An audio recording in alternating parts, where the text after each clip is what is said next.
नमस्कार साथियों। आपने वह कहावत तो सुनी ही होगी कि जैसी करनी वैसी भरनी। इस कहावत को कर्म की परिभाषा के रूप में देखा जा सकता है। इस बात को फलीभूत करते कई तथ्य वेदों, पुराणों, उपनिषदों सहित वैदिक ज्योतिष में मिलते हैं। कहते हैं कि जो अपने जीवन में जैसे कर्म करेगा, वैसे ही फल या परिणामों का सामना उसे अपने जीवन में करना होगा। सामान्य भाषा में कर्म और फल के इसी चक्र को कर्म का सिद्धांत भी कहा जा सकता है।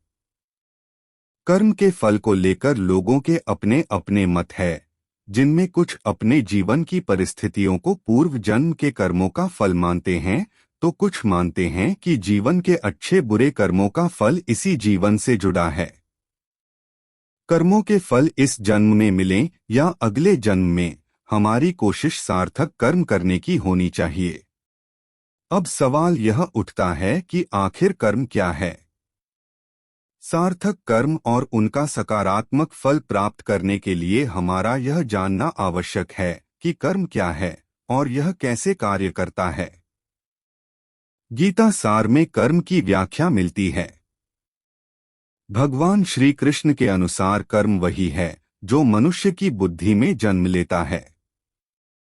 बुद्धि में विचारों का जन्म होता है और मनुष्य विचारों को ही मानसिक और शारीरिक रूप से फलीभूत करता है। मतानुसार विचारों का प्रत्यक्ष रूप में परिवर्तन ही कर्म है, लेकिन कर्म की व्याख्या यहीं तक सीमित नहीं है। कर्म के प्रकार भी होते हैं, तो आइए दोस्तों जानते हैं कर्म के प्रकारों के बारे में। लेकिन इससे पहले यदि आपने अभी तक वीडियो को लाइक नहीं किया है तो वीडियो को लाइक करें। साथियों, मुख्य रूप से कर्म तीन प्रकार के होते हैं, जिनमें से पहला है संचित, दूसरा है प्रारब्ध और तीसरा है क्रियमाण। संचित कर्म यह वह कर्म होते हैं जो बेमन या किसी के दबाव में किए जाएं। ऐसे कर्मों का फल सहस्त्र वर्षों तक संचित रहता है, लेकिन इसका फल हल्का धुंधला और विपरीत परिस्थितियों से टकराकर समाप्त हो जाता है। प्रारब्ध कर्म यह कर्म मनोयोग से पूर्ण इच्छा और भावना के साथ किया जाता है।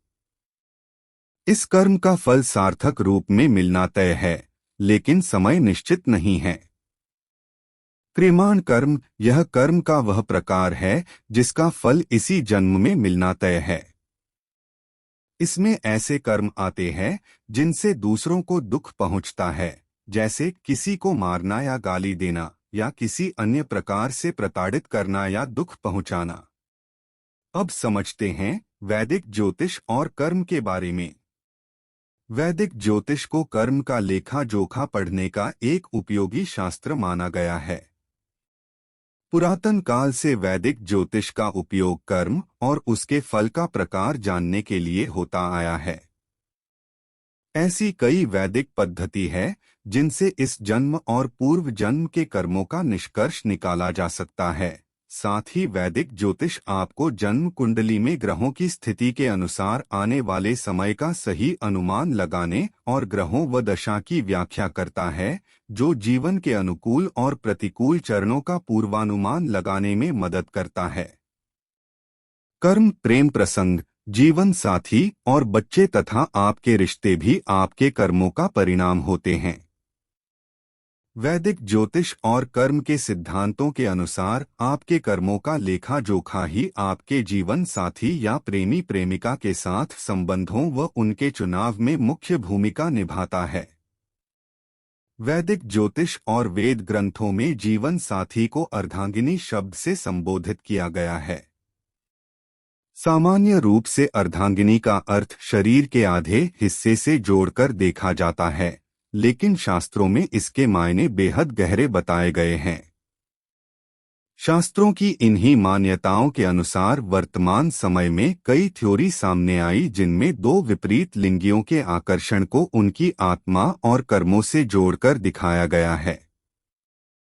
किसी व्यक्ति का आपके जीवन का अभिन्न हिस्सा बन जाना महज संयोग नहीं, वरन यह नीति के अनुसार घटी घटना माना गया है। दो सही कर्म साथियों के मिलन से ही एक सही और योग्य तीसरे अंश के जन्म का भी उल्लेख मिलता है। जब दो सही कर्म साथियों का मिलन होता है तो उनकी सकारात्मक भौतिक ऊर्जा तथा भावात्मक ऊर्जा के कुछ हिस्सों से एक नए अंश का जन्म माना गया है। जन्म के समय वह अंश कुछ भी नहीं अपितु अपने माता पिता के कर्मों का योग होता है। आगे चलकर उसे स्वयं अपने कर्मों का चुनाव करना होता है। निष्कर्ष, कर्म व फलों का योग है आपका जीवन। वैदिक ज्योतिष और कर्म दोनों ही अलग अलग बातें हैं, लेकिन दोनों ही मनुष्य जीवन को बेहतर बनाने के उपाय सुझाते हैं। इनका आपसी मेल ही इनकी प्रासंगिकता और आपके जीवन का स्तर निर्धारित करता है।